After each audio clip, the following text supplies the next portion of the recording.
दोस्तों, आज मैं आप लोगों को जो सैड लव स्टोरी सुनाने जा रही हूँ, इसमें सिर्फ पात्रों के नाम बदल दिए हैं मैंने। बाकी की लव स्टोरी पूरी तरह से सच्ची है। नवीन और जया का प्यार स्कूल से शुरू होकर कॉलेज तक पहुँच चुका था। दोनों एक दूसरे से बेहद प्यार करते थे और दोनों ने एक साथ ढेर सारे सपने देख रखे थे अपनी खुशहाल जिंदगी के। नवीन का ये आखिरी साल था कॉलेज में। शाम को मिलने की बात कहकर जया ने फोन काट दिया था। नवीन ने घड़ी देखी, अभी दिन के 3 बज रहे थे। वो जया से मिलने के लिए बेचैन हो रहा था। जया को अपनी बाहों में भर लेना और उसके बदन की वो मीठी सी खुशबू नवीन को बहुत अच्छी लगती थी। जया भी नवीन की बाहों में एक गुड़िया की तरह सिमटकर अपना सब कुछ भूल जाती थी। दोनों इसी तरह लिपट कर बिना कुछ कहे काफी देर तक एक दूसरे की बाहों में खोए रहते थे। नवीन को उसी पल का इंतजार फिर से था। आज नवीन ने महसूस किया कि जया की आवाज में एक बेचैनी सी थी। शायद मुझसे मिलने की बेचैनी, नवीन ने मन ही मन में सोचा और मुस्कुराया। शाम होने को आई थी। अचानक नवीन के घर की घंटी बजी और इससे पहले कि नवीन दरवाजे तक पहुंचता, उसकी मां ने दरवाजा खोला। जया ही थी। उसने नवीन की मां को नमस्ते की और सीधे नवीन के कमरे की तरफ बढ़ गई। नवीन की मां को उनके प्यार के बारे में पता था, इसलिए वो मुस्कुरा के रह गई। नवीन, मैं चाय बना रही हूँ, आके ले जाना थोड़ी देर में किचन से, नवीन की मां ने वहीं से नवीन को कहा। अच्छा मां, नवीन ने कमरे के भीतर से ही जवाब दिया। दरवाजा हल्का सा भेड़ कर नवीन ने जया को अपनी बाहों में ले लिए। जया के बदन की इसी खुशबू के लिए तो वो इंतजार कर रहा था अब तक। जया ने गुलाबी रंग का सलवार कुर्ता पहना हुआ था। ये रंग उसके गोरे बदन पे खूब फबता था। नवीन की बाहों में सिमटी जया ने अचानक अपना सर नवीन की तरफ उठाया। नवीन का जैसे सीना फट गया हो जया की तरफ देखकर। जया की आंखों में आंसू की मोटी मोटी बूंदें थी। नवीन हक्का बक्का होकर समझ नहीं पाया कि अचानक से ये क्या हो गया।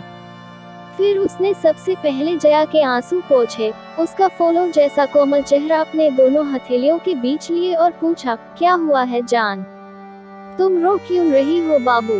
इतना सुनना था कि जया जैसे और टूट गई और बिना आवाज के वो और रोने लगी। उसकी आंखों से निकलते आंसू नवीन का सीना जैसे फाड़ दे रहे थे।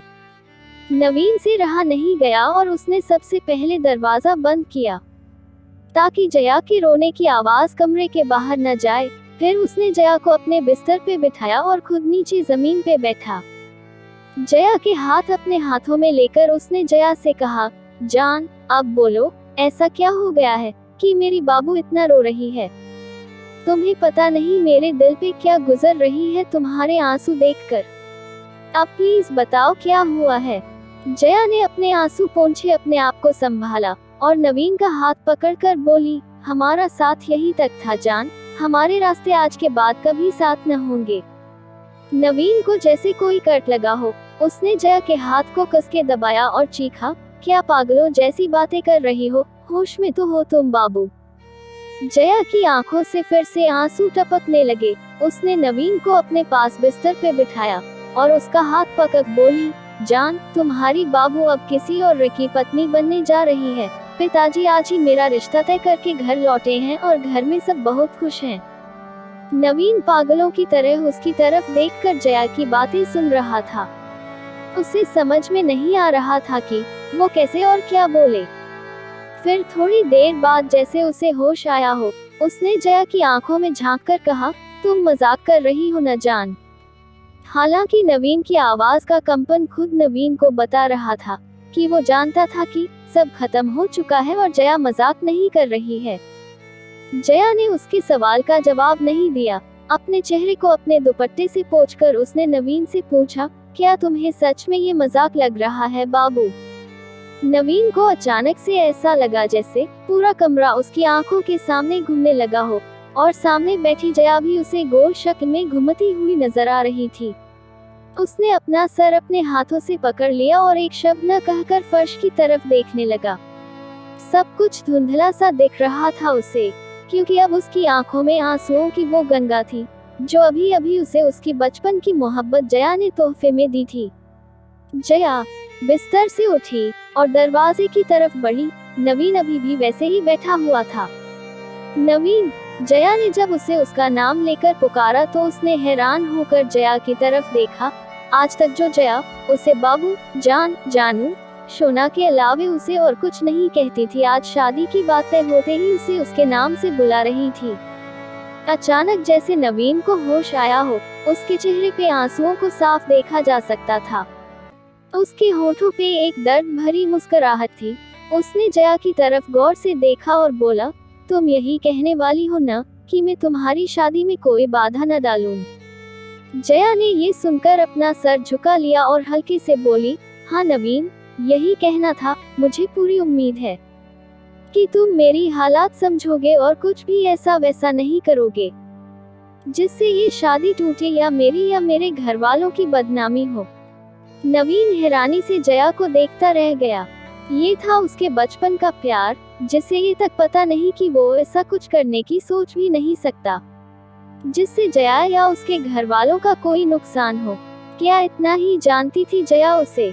नवीन ने गला साफ किया कुछ कहने को, मगर फिर रुक गया। उसने जया की तरफ देखा, दीवानों की तरह मुस्कुराया। अपने दोनों हाथ जोड़ के जया को उसने प्रणाम किया और दरवाजा खोल दिया। जया जैसे ही कमरे से निकली, उसने देखा नवीन की माँ वही दरवाजे के पास ही थी। वो समझ गई कि नवीन की माँ ने सब कुछ सुन लिया है। अपना सर झुका जया वहाँ से चली गई। नवीन की माँ नवीन के कमरे में चाय रख दी। उन्होंने नवीन की तरफ देखा। नवीन जैसे शून्य की तरफ देख रहा था। उसकी माँ बेटे का दर्द देख न पाए और बिना कुछ कहे कमरे से निकल गई। नवीन की जैसे चेतना वापस आई हो, उसने चाय के कप को देखा। चाय से निकलती भाप उसे अपने जख्मी दिल के धुएं की तरह लगी। उसे जया का चेहरा याद आया। उसके आंसू अब उसे नकली से दिख रहे थे और जया के चेहरे पे शादी तय हो जाने की खुशी अब वो याद कर पा रहा था। नवीन का सिर्फ दिल ही नहीं, भरोसा भी टूटा था। उसने बाहर देखा, अंधेरा बढ़ने लगा था, बाहर भी और उसकी जिंदगी में भी। नवीन की आंखों में आंसुओं का नया समंदर फिर से दस्तक दे रहा था। तो दोस्तों, कैसी लगी ये सैड लव स्टोरी? उम्मीद करती हूँ आपको अच्छी लगी होगी। जल्दी ही फिर मुलाकात होगी किसी नई अच्छी कहानी के साथ।